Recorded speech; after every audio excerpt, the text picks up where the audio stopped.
if you watch Saturday morning cartoons in the 70s and the 80s, you definitely would have seen and heard of this. Schoolhouse Rock.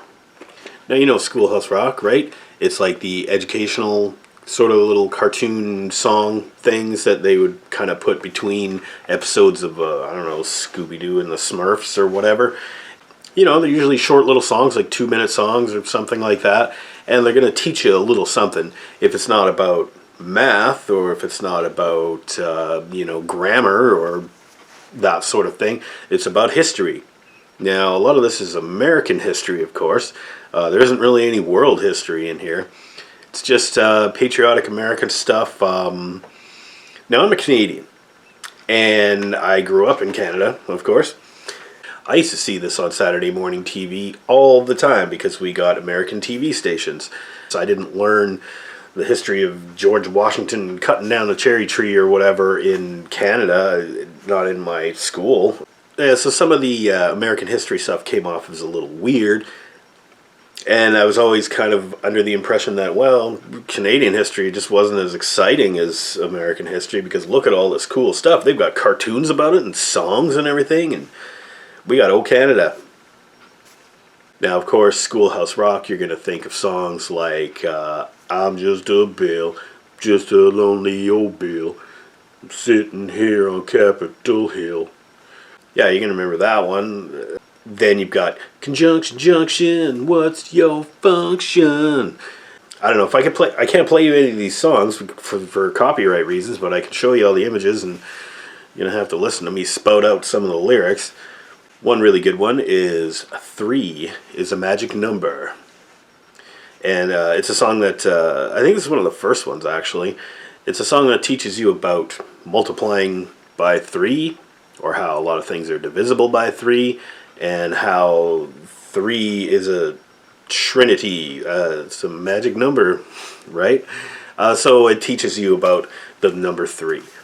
I just find that one really memorable because anytime I'm like counting stuff and I want to count it by 3s, in groups of 3s, I always have this song going in my head. A 3, 6, 9, 12, 15, 18, 21, 24, 27, 30.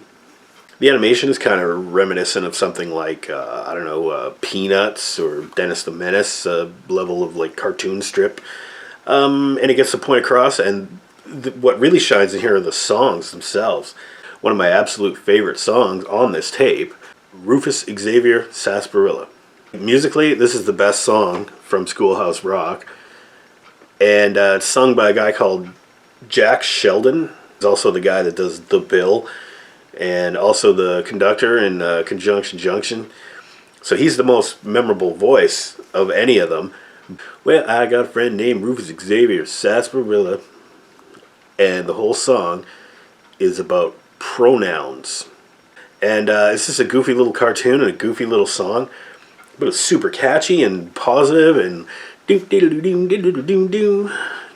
great piano line and everything. Funny looking cartoons going by on the screen. And now, Schoolhouse Rock, I believe, first came out in 1973, and it ran, like I said, Saturday morning cartoons, probably all the way through to the 90s, because I do definitely remember even tuning in the 80s and seeing Schoolhouse Rock and going, wow, this is still on TV.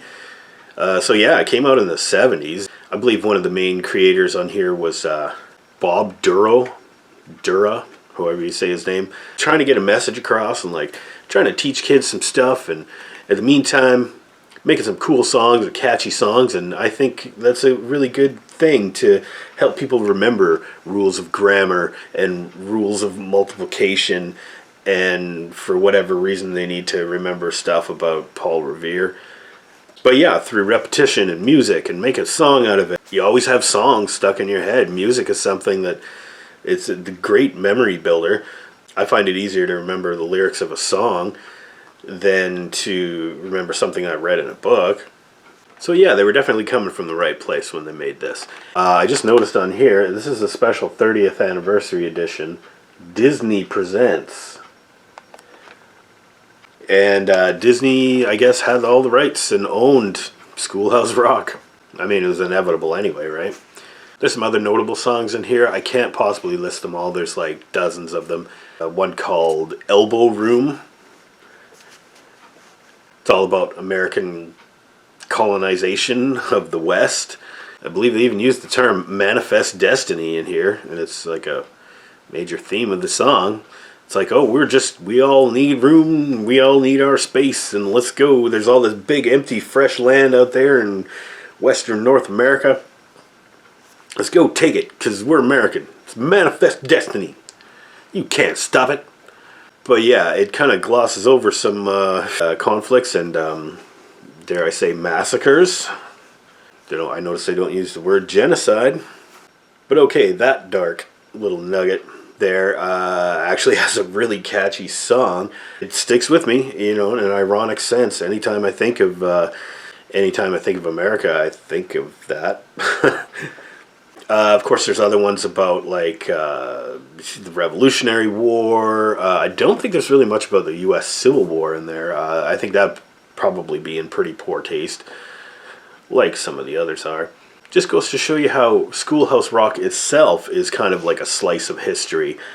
At the time, we were just starting to get into stuff like Sesame Street and The Electric Company and these like educational shows. They're all working towards the same goal. I mean, let's not let society completely fall apart. Let's teach kids some stuff. I mean, and it might seem kind of nerdy to any kids that are older than like 10 or whatever. Like I said, it's a great way to get something stuck in your brain, and if we're going to get something stuck in your brain, instead of it being a dumb song, pop song or something like that, maybe it'll help you remember something that's going to help you in your life. I don't know how much manifest destiny I really need to remember, though. Seeing all these cartoons that I used to see back in the 70s and the 80s and hearing all those songs again and appreciating them for just being good songs, yeah, this was a very positive experience for me. Now, I would give the best of Schoolhouse Rock an A. A solid A. I found it entertaining, also educational, I guess. It's fun, and it's fun to watch, and it's a nice product of the 70s and the 80s. I mean, if you're not as old as I am, you might not get as much out of it. Like I said, I don't know how long Schoolhouse Rock was on TV. Maybe even into the new millennium, who knows? I know they made newer ones, but Schoolhouse Rock is pretty awesome, so it deserves an A. I will watch this again. I think if you've never seen any Schoolhouse Rock, I think you should probably check out a couple songs right here on YouTube. You just search them up by the name of the song, and yeah, some of the ones to watch out for: Conjunction Junction, I'm Just a Bill, Rufus Xavier Sarsaparilla, Interjections is a good song, Electricity is another good one. There's Elbow Room, No More Kings. I could go on and on, but find one and then just watch the next one. Guarantee you're gonna at least be kind of humming some of those songs, because they're gonna get stuck in your brain, man. Have a good one out there, everybody.